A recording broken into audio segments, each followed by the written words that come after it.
Hi everybody and welcome to the Lucy Kate Crochet channel. Today I just wanted to share with you some thoughts that have been going around my brain about the mistakes that commonly get made in crocheting, not just with beginners but throughout your crocheting career. I think it's really common for people to appreciate and be very nice and kind to themselves when they make mistakes when they are right at the beginning of learning a new skill. But as we become more accomplished and we consider ourselves to be quite practiced at something, we can be really harsh critics of the mistakes that we make. And so the 10 that I've put together that I want to quickly run through today with you aren't just practical mistakes at crochet, although there are some of those. They are also psychological mistakes that we make and ways in which we can tread on our own toes when we're really comfortable with a craft or an art, and you can slip into bad habits and you can get in your own head and in your own way, and let's get out of our own ways this year and into the future. These are not just things that I think will hopefully be helpful to you, but they are things that I need to bear in mind too. So let's get started with the first one. And it's one that I do even now, despite the fact that I've been doing this for a decade, and it is cutting loose ends too short. Loose ends have to be either hidden inside a toy, woven or sewn back into a blanket, or hidden in the edging seams. And I don't know about you, but I find yarn horrifyingly expensive, and therefore I always have this inclination to try and be very careful not to be wasteful of it. However, don't worry when it comes to leaving long tails of yarn, because remember that those yarn scraps, there are dozens of projects that you can do with them. But if you don't cut them off, what you can have is the most beautiful crochet blanket in the world with wiggly little wormy bits sticking up and annoying you for the next 10 years. So let's not have that. So mistake number one, cutting loose ends too short. Cut them nice and long, kind of that long. Give yourself a lot of wiggle room, and that will help your finished project to be so much neater. The second one that I see a lot, and I do even occasionally fall into now and have to unpick and pull out, is overstuffing amigurumi. This little alpaca is a really good example because long pieces like the legs and the neck, what you want to do is get these little wads and push them all the way down, and I made a video about this recently. But if you're in a hurry, you just kind of want to ram it all in there and then do it up, and that is unfortunately what I did the first time around with the neck. And what happens if you put too much stuffing into a section is it parts it. So it makes it look slightly bloated, but it also opens up the stitches, and it completely ruins the look of the thing. So second thing to avoid is overstuffing your crochet toys. The third mistake, it's swapping hook sizes halfway through a project. So for a long time I had a set of hooks and I had one of each size. So I couldn't keep the hook in the project when I got distracted by something else and went off and did that for a while and came back. I now either keep the hook within the project or I make meticulous notes, because it can, especially if you design stuff rather than just following a pattern so you can go and check the pattern again, you can end up making the beginning of something totally amazing. And I did this with a sample of waffle stitch that I intended to turn into a little blanket. And I wandered off and came back again a couple of weeks later, and I cannot work out what size hook I was using. So it's a generic waffle stitch, right? So I didn't get it from a particular pattern, and you'd think that I could just look up the yarn and the recommended hook size, but I don't listen to the recommended hook size a lot of the time. So at some point I will go through and I will make additional samples and many stitches and work out what I was doing. But yes, don't be like me. Record the hook size. One where I think mostly we fall down more when we're newer to crochet is not marking your stitches. If you're working in a round or with sort of patterned colour changes, marking your place, so where the round begins especially, but also if you're just counting stitches across in a pattern, is so important. If you forget to mark where your round began, then you're going to have to spend some time with a furrowed brow counting the stitches around the edge, trying to work out what row you were on.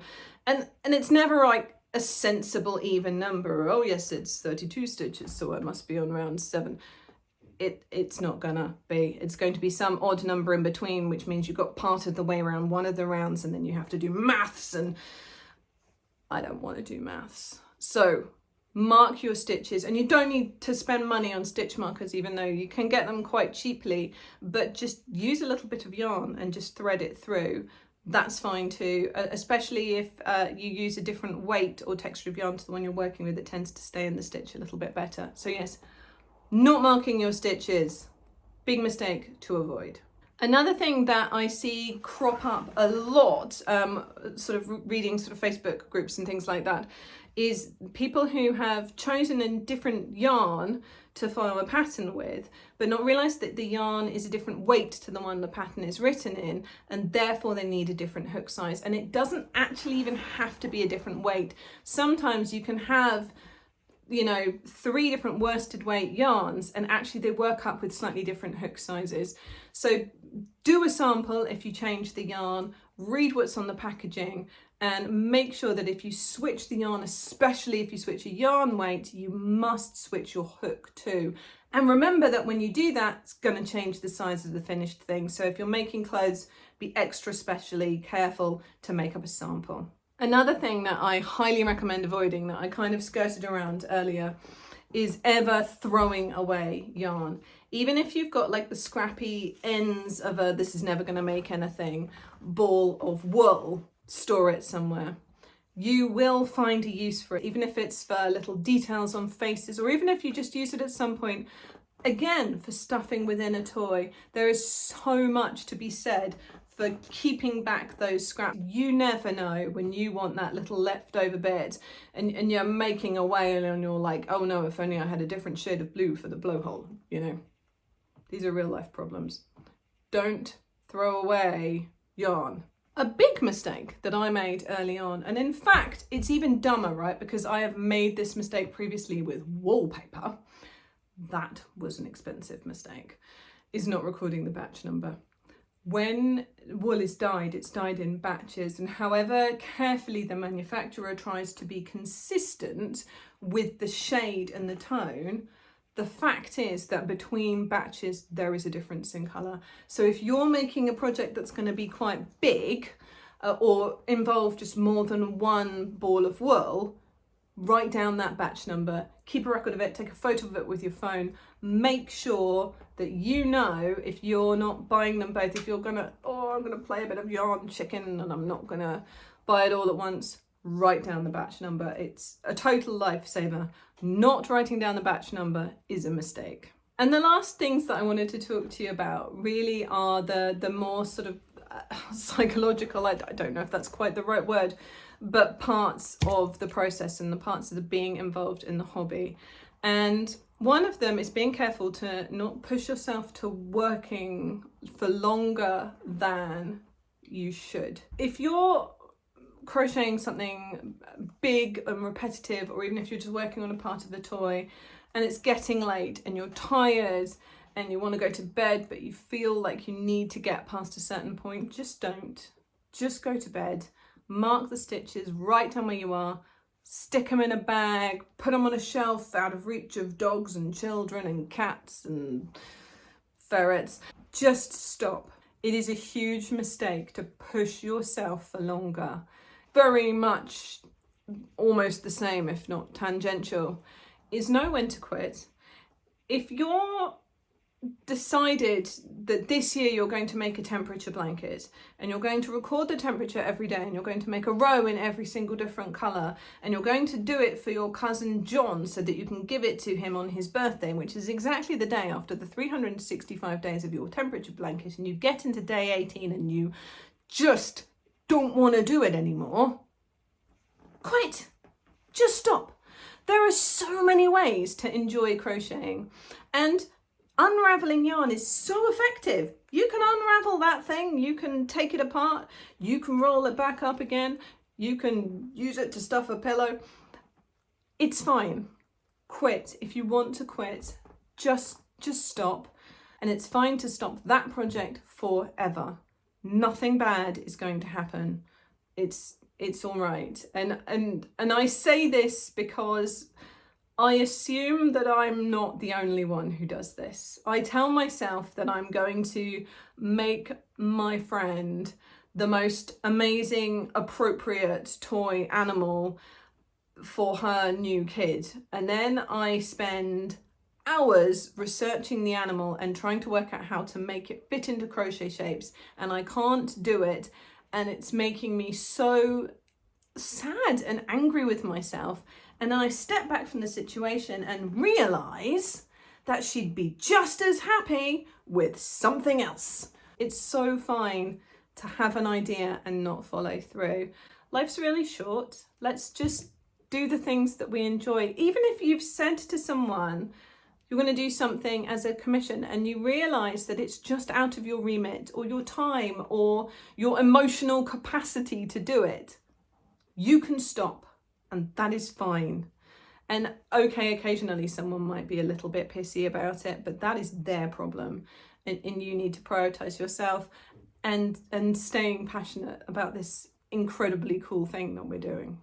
And finally, the biggest mistake that I make, and I imagine maybe you make too, is caring too much about other people's opinions.